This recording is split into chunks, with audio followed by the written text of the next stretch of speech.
क्या सिर्फ दवाइयों से इलाज पूरा हो जाता है? क्या आम आदमी इलेक्ट्रिक व्हीकल खरीद सकता है?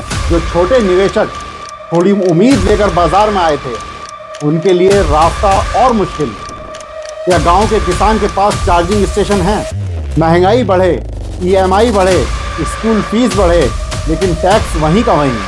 लेकिन बजट फिर कॉरपोरेट मैनेजमेंट एक्सरसाइज बनकर रह गया।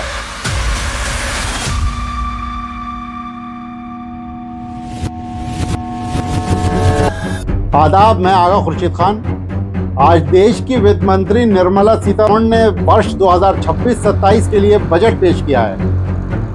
बजट जो सिर्फ आंकड़ों का पुलिंदा नहीं होता, बल्कि तय करता है कि कौन बचेगा, कौन दबेगा और किसकी जेब पर सरकार का सबसे भारी हाथ पड़ेगा। सरकार कह रही है ये बजट विकसित भारत 2047 की नींव है। लेकिन सवाल यह है, क्या आज का भारत इस बजट से राहत पाएगा या और बोझ तले दबेगा? बजट का पहला सच, दवाएं सस्ती, इलाज नहीं। सरकार ने बड़े गर्व से ऐलान किया, कैंसर के इलाज में इस्तेमाल होने वाली 17 लाइफ सेविंग दवाओं का कस्टम ड्यूटी खत्म। 7 दुर्लभ बीमारियों की विदेशी दवाओं पर टैक्स माफ। सुनने में बहुत अच्छा लगता है ना, लेकिन जरा रुकिए, सवाल पूछना जरूरी है। क्या सिर्फ दवाइयों से इलाज पूरा हो जाता है? अस्पताल की फीस, जांच, surgery, ICU, bed charge, private अस्पतालों की लूट। सरकार ने दवा सस्ती की, लेकिन इलाज को सिस्टम से सस्ता नहीं किया। आज भी एक गरीब मरीज सरकारी अस्पताल में लाइन में मर जाता है और प्राइवेट अस्पताल में बिल देखता।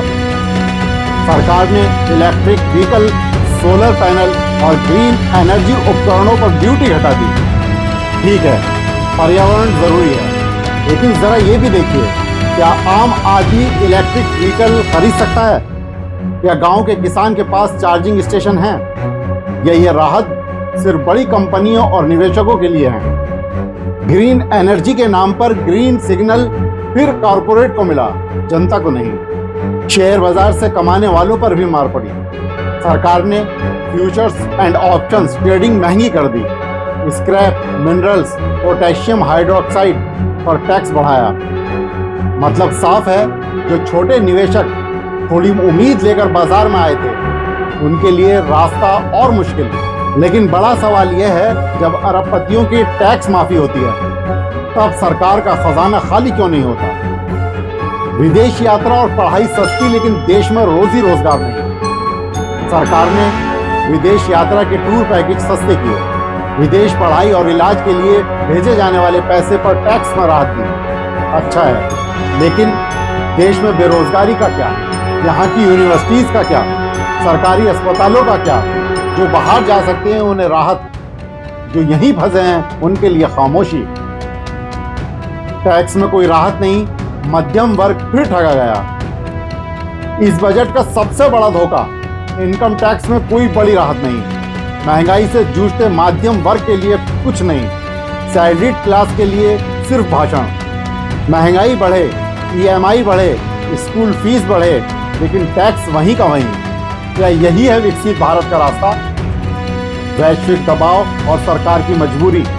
आज भारत अमेरिका के 50% टैरिफ और वैश्विक अनिश्चितता से जूझ रहा है। ऐसे वक्त में देश को चाहिए था मजबूत सोशल सिक्योरिटी, रोजगार का रोड मैप, गरीब और बीमार को सीधी राहत। लेकिन बजट फिर कॉरपोरेट मैनेजमेंट एक्सरसाइज बनकर रह गया। सरकार को याद रखना चाहिए, बजट सिर्फ फाइलों में नहीं बनता। बजट बनता है उस माँ की आंखों में जो बच्चे के इलाज के लिए गहने भेज देती है, उस बाप की पीठ में जो टैक्स का बोझ ढोते ढोते झुक जाता है, और उस नौजवान के सपनों में जिसे हर साल सिर्फ अगले बजट का भरोसा दिया जाता है। जनता कोई आंकड़ा नहीं है, जनता कोई एक्सेल शीट नहीं है। जनता वो सांस है जिस पर देश जिंदा है। अगर बजट में आम आदमी की पीड़ा नहीं दिखे, बीमार की बेबसी नहीं दिखे और मेहनत कश की थकान नहीं दिखे, तो सरकार को यह समझ लेना चाहिए कि विकसित भारत का सपना जनता की नींद कुर्बान करके नहीं देखा जा सकता। अब वक्त है सरकार सुनने की आदत डाले और जनता सवाल पूछने की हिम्मत रखे, क्योंकि खामोश जनता लोकतंत्र की सबसे बड़ी हार होती है। दोस्तों, आप क्या सोचते हैं हमें कमेंट्स बॉक्स में ज़रूर बताइएगा। शुक्रिया।